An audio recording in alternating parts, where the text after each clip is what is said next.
दोस्तों, जब भी कोई व्यक्ति गौतम बुद्ध के संघ में शामिल होता था तो बुद्ध उसे सबसे पहले शांत रहने के लिए कहते थे। ध्यान की अवस्था में जाने से पहले उस भिक्षु को शांत रहना सिखाया जाता था। आज के दौर में हर तरफ सौरी शोर है, इसकी वजह से दिमाग में तनाव पैदा होना लाजमी है। ऐसे में अगर आप हर रोज कुछ देर मौन रहने का अभ्यास करते हैं तो इससे आपके तनाव पैदा होने वाले हार्मोन के लेवल में कमी आती है। इससे आपका दिमाग शांत होता है, गुस्सा नियंत्रित रहता है और तनाव बढ़ाने वाले हार्मोन्स का लेवल घटता है। आज के इस वीडियो में हम जानेंगे कि किन मौकों पर हमें शांत रहना है और किन मौकों पर हमें बोलना है, और शांत रहने से हमारे अंदर क्या बदलाव आ सकता है। दोस्तों, संध्या काल का समय था।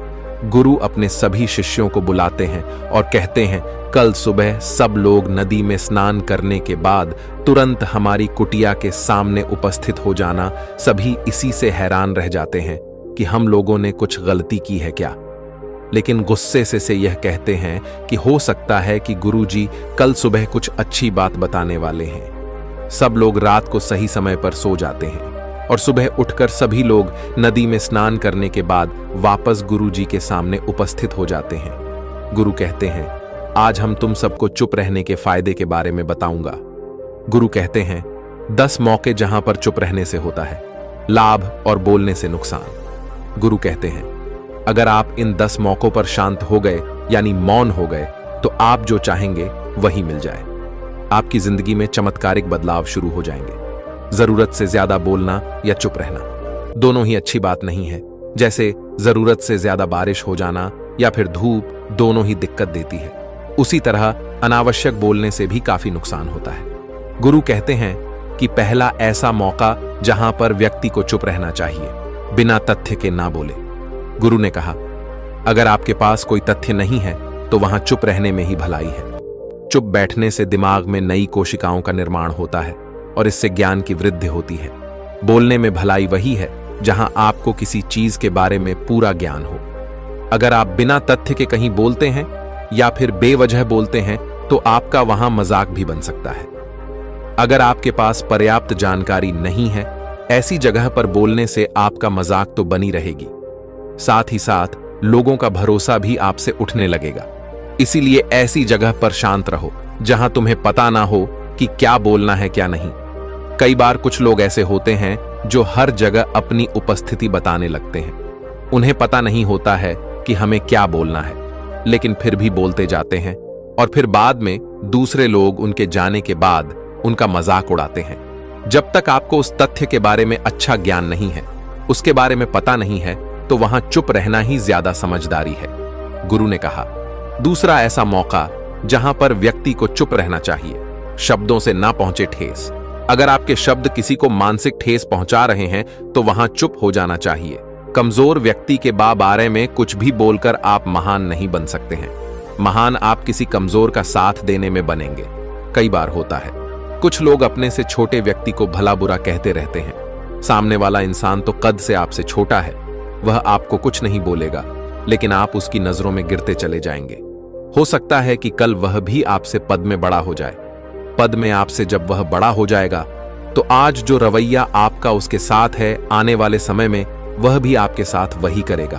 आप किसी को नीचा दिखाकर बड़ा नहीं बन सकते हैं। बड़ा बनना है तो अपने से छोटे लोगों का इज्जत भी करना सीखें और साथ ही साथ बड़े लोगों का भी सम्मान करना चाहिए।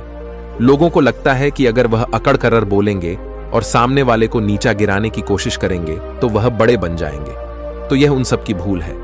बड़े होने की बजाय आप उनकी नजरों में गिरते चले जाएंगे। गुरु ने आगे कहा, इसलिए शिष्यों, तुम सब जब भी बोलना आदर भाव से बोलना, ताकि तुम्हारी बात लोगों को अच्छी लगे। बोलने में भाई बहन, माता पिता, मित्र इत्यादि संबोधन शब्दों का इस्तेमाल जरूर करना। इससे तुम्हारी मान प्रतिष्ठा तो बढ़ेगी ही, साथ ही साथ लोगों की नजरों में तुम समझदार व्यक्ति बनते जाओगे। गुरु ने आगे कहा, तीसरा मौका जहां पर व्यक्ति को चुप रहने में ही भलाई है, क्रोध या घृणा करने वाले लोग।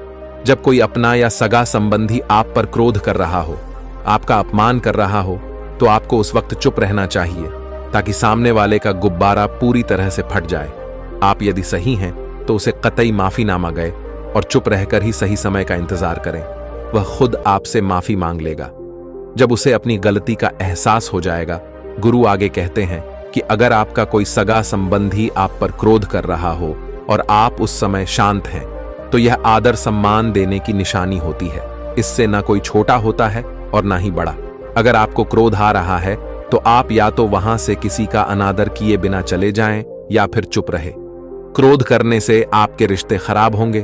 क्रोध करने से हमेशा क्रोध करने वाले व्यक्ति का ही बुरा होता है। गुरु आगे कहते हैं कि एक बार की बात है, एक सांप जंगल से भागते हुए किसी राजा के घर में पहुंच गया। लोगों ने छेड़खानी की तो वह बहुत ही गुस्सा हो गया, जिससे घर में जो तलवार पड़ी हुई थी उसी को लपेटकर कसने लगा और धीरे धीरे उसका पूरा शरीर कट गया। ठीक उसी प्रकार हमारा गुस्सा भी हमारे शरीर को तलवार की भांति काटता रहता। गुस्सा ध्यान से खत्म होता है। प्रतिदिन अगर आप ध्यान की मुद्रा में बैठे हैं तो आपका गुस्सा आपके नियंत्रण में रहेगा। गुरु आगे कहते हैं कि यह तरीका है कि आप प्रतिदिन ध्यान का अभ्यास करें। इससे आपके शरीर में जो हार्मोन्स गुस्से को बढ़ावा देते हैं वह सब तुम्हारे नियंत्रण में रहेंगे, जिससे शरीर गुस्से पर आसानी तुम्हारा से काबू पा लेगा। लेकिन एक तरीका यह भी है कि जब भी आपको गुस्सा आए तो आप यह समझने का प्रयास करो कि क्या मेरा गुस्सा जायज है या नहीं। हमें वहां पर बोलना चाहिए कि नहीं। जब आप खुद इस बात का आकलन लगा पाएंगे तो आपको खुद पता चल जाएगा कि हमें गुस्सा करना चाहिए या नहीं। फिर भी आपको गुस्सा आ रहा है तो आप वहां से हटने का प्रयास करें, वहां से दूर चले जाएं। धीरे धीरे समय के साथ आपका दिमाग शांत हो जाएगा। गुरु ने कहा, चौथा, ऐसा मौका जहां पर इंसान को बहुत ही समझदारी के साथ काम लेना चाहिए, वहां पर आपको चुप रहना ही चाहिए। जहां पर उस मुद्दे से आपका कोई संबंध ना हो। अगर आपका किसी मुद्दे से कोई संबंध ना हो तो वहां आपका चुप रहना बनता है। बिना किसी वजह अगर आप दूसरे के मुद्दे पर बोलेंगे तो यह आपके लिए अनिष्टकारी होगा। इसमें